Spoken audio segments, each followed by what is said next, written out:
એશિયાના સૌથી જૂના અખબાર મુંબઈ સમાચારના ડિજિટલ પ્લેટફોર્મ પર આપનું સ્વાગત છે અને હું છું જીગર પટેલ. નજર કરીશું અત્યાર સુધીના મહત્વના સમાચાર પર. ગુજરાતમાં ઉનાળાની શરૂઆત થતાં જ પ્રચંડ ગરમીની શરૂઆત થઈ ગઈ છે. થોડા દિવસની રાહત બાદ ફરી એકવાર ગરમીનો પારો ઉચકાયો છે. હવામાન વિભાગે પણ ભારે ગરમીની આગાહી કરી છે, જે મુજબ 3 દિવસ બાદ રાજ્યમાં ગરમીનું જોર ફરી વધશે. રાજકોટમાં મહત્તમ 38.7 ડિગ્રી તાપમાન નોંધાયું, જ્યારે અમરેલી, વડોદરા સહિતના 7 જિલ્લાઓમાં મહત્તમ તાપમાન 37 ડિગ્રીની આસપાસ રહ્યું. ગુજરાત સરકારે આરોગ્ય સેવાઓને પણ આવશ્યક સેવા જાહેર કરી છે, ત્યારે બિનજરૂરી અને વારંવાર હડતાલ પર જઈને દર્દીઓની જિંદગી જોખમમાં મૂકતા આરોગ્ય કર્મીઓની મનમાની હવે ચલાવી લેવામાં આવશે નહીં. એટલે કે ફિક્સ પેના કર્મીઓ હડતાલ પર જાય તો સેવા સમાપ્તિ સુધીની કાર્યવાહી કરવામાં આવશે. કોંગ્રેસ નેતા શશી થરૂરે રશિયા-યુક્રેન વોર મામલે વડાપ્રધાન નરેન્દ્ર મોદીના વખાણ કર્યા છે.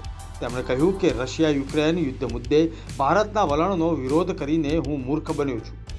ભારતે જે નીતિ અપનાવી હતી તેને લીધે આપણે સ્થાયી શાંતિ સ્થાપિત કરવા માટે સક્ષમ બન્યા છીએ. થરૂરના નિવેદન પછી વિપક્ષ કોંગ્રેસમાં ધમાસાણ થવાની અટકળો વહેતી થઈ છે. જમ્મુ અને કાશ્મીરના સાંબા જિલ્લાના સરોર ગામના ખેતરમાં જીવતો મોર્ટાર શેલ મળી આવ્યો. બોમ્બ ડિસ્પોઝલ સ્કોડ પહોંચી અને ખૂબ જ સાવધાની સાથે મોર્ટારને સુરક્ષિત રીતે નિષ્ક્રિય કર્યો. આ ઘટનાની તપાસ ચાલુ છે અને વધુ વિગતોની રાહ જોવાઈ રહી છે. ઉત્તર પ્રદેશના મુખ્યમંત્રી યોગી આદિત્યનાથે લખનઉમાં મુખ્યમંત્રી નિવાસસ્થાને અધિકારીઓ સાથે બેઠક કરી.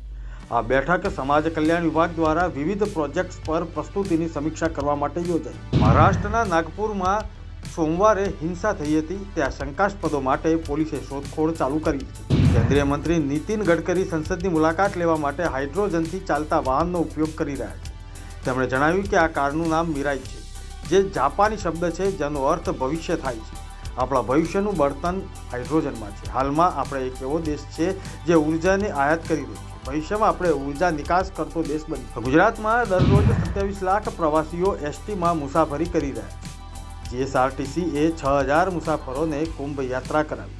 આ વર્ષે નવી વધુ બસો વોલ્વો રાજ્યમાં દોડતી કરવામાં આવશે. આગામી દિવસોમાં નવી 2000 બસની સરકાર ખરીદી કરશે. માઇક્રોસોફ્ટના ભૂતપૂર્વ સીઈઓ બિલ ગેટ્સે તેમની ભારત મુલાકાત દરમિયાન કેન્દ્રીય મંત્રી જેપી નડ્ડા સાથે મુલાકાત કરી. અમદાવાદના નાના ચિલોડા વિસ્તારમાંથી બોગસ હોસ્પિટલ ઝડપાઈ. ધર્મેન્દ્ર ઉર્ફે સંજય પટેલ ડોક્ટર બનીને એએમસીનું નકલી સર્ટિફિકેટ બનાવીને હોસ્પિટલ ચલાવતો હતો. આ હતા અત્યાર સુધીના આ મહત્વના સમાચાર. ફરી મળીશું, ત્યાં સુધી જોતા રહેશો મુંબઈ સમાચારનું ડિજિટલ પ્લેટફોર્મ. નમસ્કાર.